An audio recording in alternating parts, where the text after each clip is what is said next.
সেদিন যেন আমার এলাকাতে কি হয়েছিল, রাস্তায় বের হয়ে দেখি এক পাশে তো গাড়ি একদমই নড়ছে না, আরেক পাশে গাড়ি একদমই নেই। তো আমি আর লিয়ানা 1.5 ঘন্টা রাস্তায় দাঁড়িয়েছিলাম। একটা সময় মনে হচ্ছিল যে আজকে বুঝি আর লিয়ানার স্কুলে যাওয়া হবে না। আর সেদিনটা ছিল কিছুদিন আগে অনেক বেশি বৃষ্টি হলো না ভোরবেলাতে, এটা হচ্ছে সেদিনের ক্লিপ। সো হ্যালো এভরিওয়ান, আসসালামু আলাইকুম। আমি Eva and welcome to Eva's lifestyle. আশা করছি সবাই ভালো এবং সুস্থ আছেন। আলহামদুলিল্লাহ আমরাও ভালো আছি। তো বরাবরের মতো আরও একটি নতুন ব্লগ নিয়ে আপনাদের মাঝে হাজির হয়ে গেলাম। আশা করছি আমার আজকের ব্লগটিও আপনাদের কাছে ভালো লাগবে।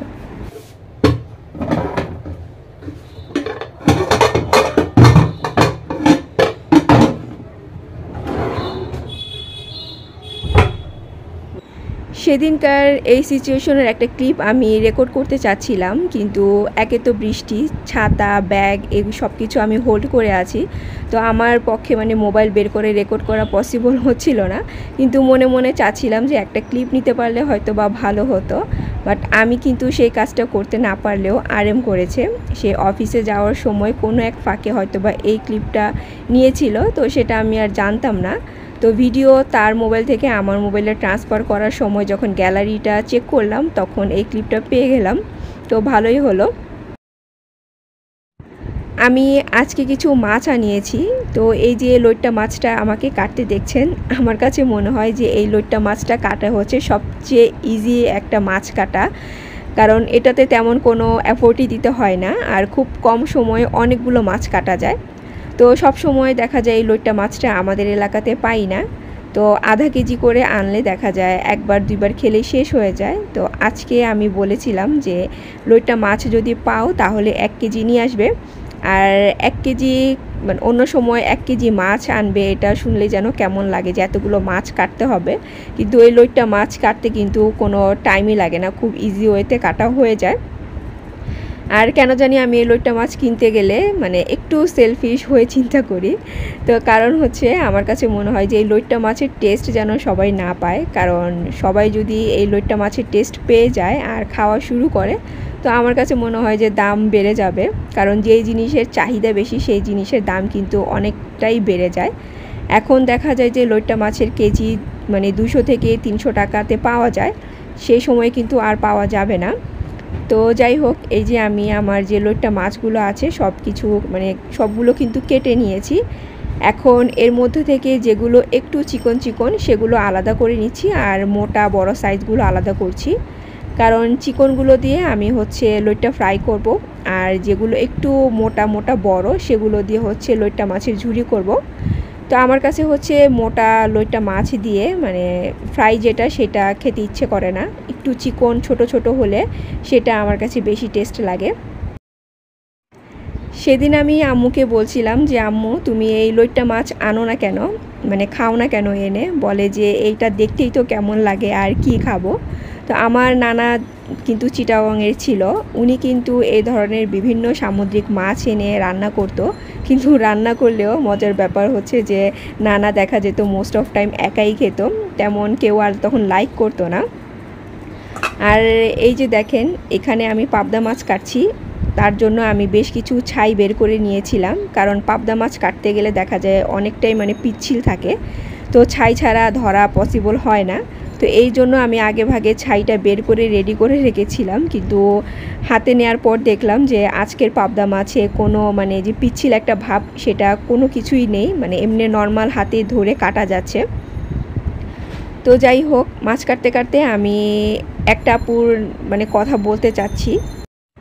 আপুর আইডির নাম হচ্ছে রাফিয়া খান, আমি জানি না আপুটার নাম কি। তো ওই আপুটা ওই যে লাস্ট ব্লগে যখন আমি আদা রসুনের কথা বললাম, তো আপুটা আমাকে খুব সুন্দর করে একটা আইডিয়া দিয়েছে। তো থ্যাংক ইউ আপু এরকম একটা আইডিয়া দেওয়ার জন্য। আর আমি কিন্তু মাঝে মাঝে চিন্তাও করি যে এই রকম কোনো কিছু করার জন্য।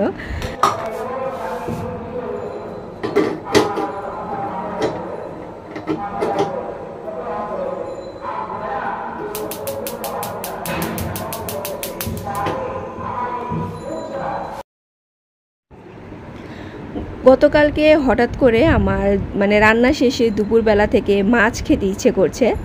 তো সেই সময়টা হচ্ছে 2:30টার মতো হবে। তো আমার অলরেডি রান্না শেষ, শাওয়ার নেওয়া শেষ। তো ভাবলাম যে এখন মাছ ডিফ্রোস্ট হবে কখন আর আমি রান্না করব কখন।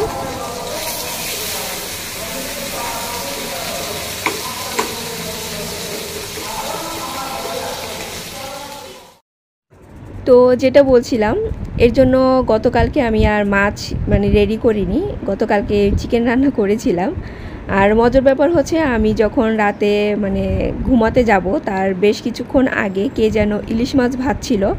তো এই ইলিশ মাছে ভাজার ঘ্রাণে আমার তো অবস্থা আরও বেশি খারাপ হয়ে গিয়েছে। একে তো আমি হচ্ছে ডিনার করিনি, তার উপর আমার অলরেডি মাছের যে ক্রেভিংস হচ্ছিল, আর এই স্মেলে তো অবস্থা খারাপ।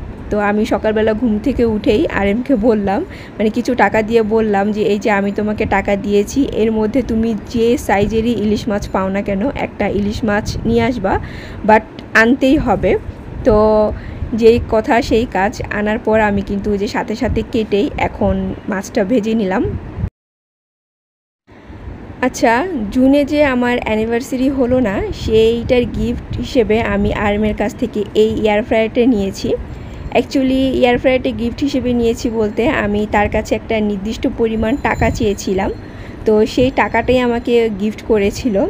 আর ওইটা কিন্তু আমাকে যে অ্যানিভার্সারির দিনই গিফট করেছিল, কিন্তু আমি ভেবেছিলাম যে পরে গিয়ে তারপর হচ্ছে এই জিনিসটা কিনবো।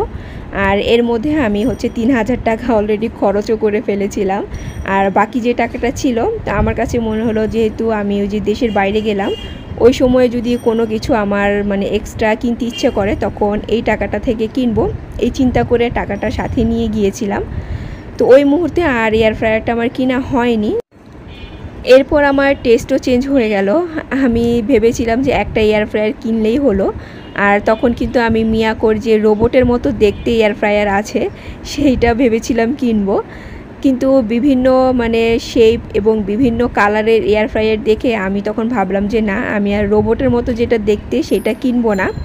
তো আমি অ্যাকচুয়ালি কিনতে চাচ্ছিলাম হোয়াইট কালারের একটা এয়ার ফ্রায়ার, বাট যেই হোয়াইট কালারের যে ব্র্যান্ডের এয়ার ফ্রায়ার আছে, একটা হচ্ছে ফিলিপস যেটা কিনা অনেক বেশি দাম, আরেকটা হচ্ছে ওশান ব্র্যান্ড যেটা কিনা খুবই কম দাম, চাইনিজ ব্র্যান্ড। তো আমি এত বেশি আর এত কমের মধ্যে কোনো কিছু কিনতে চাচ্ছিলাম না, ভাবলাম যে মাঝামাঝি রেঞ্জের একটা কিছু হলে ভালো হয়। আর মিয়াকোর রিভিউ দেখলাম বেশ ভালো, তবে মিয়াকোরও কিন্তু একটা যে কি বলে যে হোয়াইট কালারের এয়ার ফ্রায়ার ছিল, কিন্তু সেটা এখন আর নেই, আউট অফ স্টক। আমি অলমোস্ট মানে কয় মাস ওয়েট করলাম, অগাস্টের শেষে হচ্ছে আমি এই এয়ার ফ্রায়ারটা কিনেছি। নর্মালি আমি কোনো কিছুর জন্যই এতদিন ওয়েট করি না, বিশেষ করে হাতে যদি টাকা থাকে, আর এইটা কিনতে আমি এত মাস লাগিয়ে দিলাম। তো যাই হোক, আমি পরে ভাবলাম যে একটা ব্ল্যাক কালারেরই নেই, এটা দেখলাম যে নতুন এসেছে আর এটার শেপটাও আমার কাছে বেশ ভালো লেগেছে, এর জন্য আমি মিয়াকো ব্র্যান্ডের এই শেপের একটা এয়ার ফ্রায়ার নিলাম। আর মিয়াকো ব্র্যান্ড আমার কাছে এটার জন্য বেশি ভালো লাগে কারণ এটা হচ্ছে ডাবল বাস্কেট, মানে ভিতরের যে স্ট্রেনার বাস্কেট আছে সেটা আলাদা করে মানে ওয়াশ করা যাবে। তো এই হচ্ছে আমার অ্যানিভার্সারি গিফট, আপনাদের সাথে এত লেট করে মানে আমি শেয়ার করলাম। যদিও মানে যত টাকা আমি পেয়েছি তার সব টাকা দিয়ে কিন্তু এটা কিনিনি, আমার কাছে আরও লেফট ওভার টাকা আছে, প্লাস আরও তো 3000 টাকা আমি অলরেডি খরচও করে ফেলেছি। আমি তো জিনিস কিনি ঠিকই, কিন্তু রাখতে গিয়ে পরে পড়ি ঝামেলায়। এই যে এখন এয়ার ফ্রায়ারটা কিনেছি, তো কোথায় রাখবো আমি বুঝে পাচ্ছিলাম না। আর যেই জায়গায় হচ্ছে কারেন্টের প্লাগ আছে সেই জায়গায় রাখলে সবচেয়ে বেস্ট হয়, তাহলে আর নিয়ে মানে মুভ করে তারপর রান্না করতে হয় না। তো এরকম কোনো প্লেস আপাতত আমি দেখতে পাচ্ছি না আমার বাসায়। তো ভাবলাম যে আমি ফিল্টারটা যেখানে রেখেছি যেটার উপরে, আপাতত সেটার উপরে রাখি, আর কাজ করার সময় অবশ্যই আমাকে এটা নিয়ে যেখানে প্লাগ আছে সেখানে বসিয়ে রান্না করতে হবে।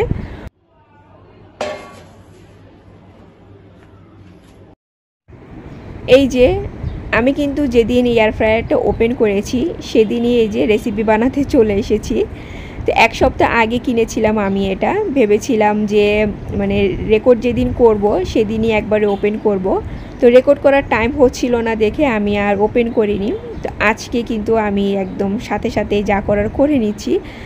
তবে ইদানিং আমি অনেকগুলো রিলস আর শর্টস দেখেছি যে এয়ার ফ্রায়ারে ফাঁকিবাজি কীভাবে রান্নাবান্না করা যায়। তো আমি এখন সেই কাজটাই করছি। তো অবশ্যই ম্যানুয়ালটা কিন্তু আগে থেকে পড়ে নিতে হবে, যদিও কেনার সময় আপনাকে কিভাবে কি করতে হবে কিছু আইডিয়া দোকানদার দিয়ে দেয়, তারপরও বাসায় এসে ভালো মতো ম্যানুয়ালটা পড়ে নিলে সবচেয়ে বেস্ট হয়।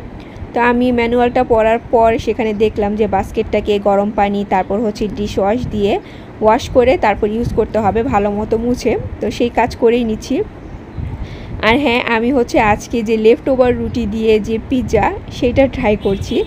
যদিও লেফট ওভার রুটির পিৎজা মানে আমি দেখেছি রেসিপি, কিন্তু আমি কিন্তু লেফট ওভার রুটি দিয়ে করছি না। আমার ঘরে অলরেডি রুটি এরকম বেলা থাকে, তো সেটাই আমি এখন ইনস্ট্যান্ট সেঁকে নিয়ে তারপর পিৎজা বানিয়ে নিচ্ছি।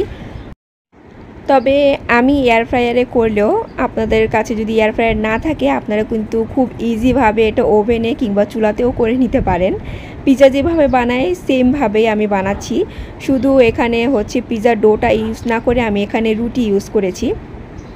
তো এর জন্য আমি প্রথমে একটা রুটি দিয়েছি, তারপর হচ্ছে একটা সসের মিক্সচার দিয়েছি। সেখানে আমি এই যে পিৎজা মানে নরের যে পিৎজা পাস্তার সস আছে সেইটা বেশি করে দিয়ে টমেটো সস আর বিবিকিউ সস দিয়ে মিক্স করে নিয়েছি। তারপর সেটা দেওয়ার পর চিজ দিলাম, দেন এর উপরে আরেকটা রুটি দিয়েছি, দিয়ে সেম সসটা আবার অ্যাপ্লাই করে দিয়ে বেশি করে চিজ দিয়ে এখন এই যে আমি সসেস দিয়ে দিচ্ছি।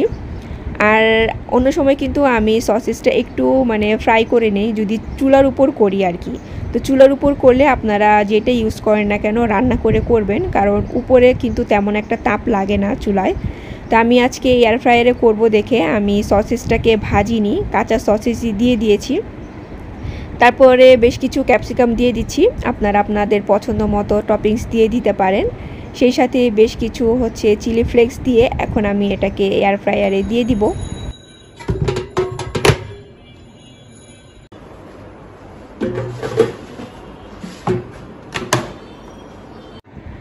আমি ম্যানুয়াল পড়ার পরও তারপরও অপশনগুলো ঠিকমতো মানে বুঝে উঠতে পারছিলাম না কোন অপশনে কি দিব। তো প্রথমে যেটা এসেছে আমি ওইটা দিয়েই মানে করে নিয়েছি। অটোমেটিক উঠেছে হচ্ছে 180 ডিগ্রি মানে সেলসিয়াস আর 15 মিনিট। তো আমি সেই অপশনটার মধ্যেই দিয়ে দিয়েছিলাম। তবে 15 মিনিট আমি এটাকে বেক করিনি, আমি করেছি হচ্ছে 10 মিনিট। তবে যে আইটেমই করি না কেন ওইখানে লেখা ছিল আগে থেকে মানে এয়ার ফ্রায়ারটা প্রিহিট করে নিতে। তো আমি প্রিহিট করে নেইনি, হয়তোবা এর জন্য কালারটা অত বেশি আসেনি। প্রিহিট করে নিলে হয়তোবা কালারটা আরেকটু সুন্দর আসতো। তো যাই হোক, এখন আমি হচ্ছে কয়েকজন আপুর কমেন্টে রিপ্লাই দেই। তো মানে ভিডিও রিলেটেড কথা বলতে বলতে আমার কমেন্টের রিপ্লাইটা শেষে চলে এসেছে, জানি না এই পর্যন্ত আমার ভিডিও কেউ দেখবেন কি না।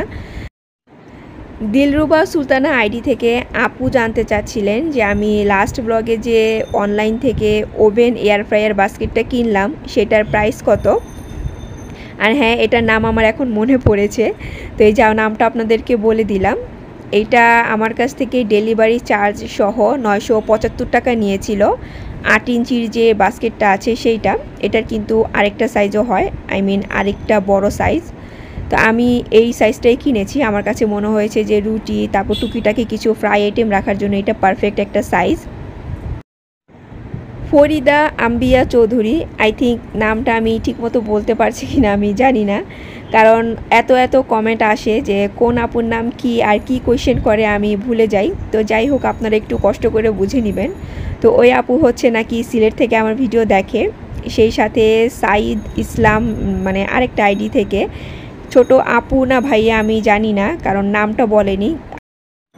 উনি হচ্ছেন ক্লাস 9-এ পড়েন, আর তার আম্মুর সাথে মিলে নাকি আমার ব্লগ দেখেন, খুব ভালো লাগে নাকি আমার ব্লগ। তো আপনাদেরকে অসংখ্য ধন্যবাদ। অ্যাকচুয়ালি আপনারা আমার ব্লগ পছন্দ করে দেখেন দেখে আমার এবং সুন্দর সুন্দর কমেন্ট করেন দেখে কিন্তু আমার ব্লগ দেওয়ার উৎসাহ মানে অনেক বেশি থাকে। যদিও আমি সপ্তাহে 2টার বেশি ব্লগ দেই না, যতই আমি আপনাদের কমেন্টের মাধ্যমে ইন্সপায়ার্ড হই না কেন আমার মধ্যে আলসেমিটা অনেক বেশি কাজ করে। তো যাই হোক, আরও অনেকে হয়তো বা কেউ কিছু কমেন্ট করেছেন, আমার এই মুহূর্তে অ্যাকচুয়ালি মনে পড়ছে না। তো আমি আবার কমেন্টগুলো চেক করে চেষ্টা করব নেক্সট ব্লগে আপনাদের কমেন্টের রিপ্লাই দেওয়ার জন্য। আর আজকের মতো এখানেই আমি বিদায় নিয়ে নিচ্ছি। Take care and always love yourself. Allah হাফেজ।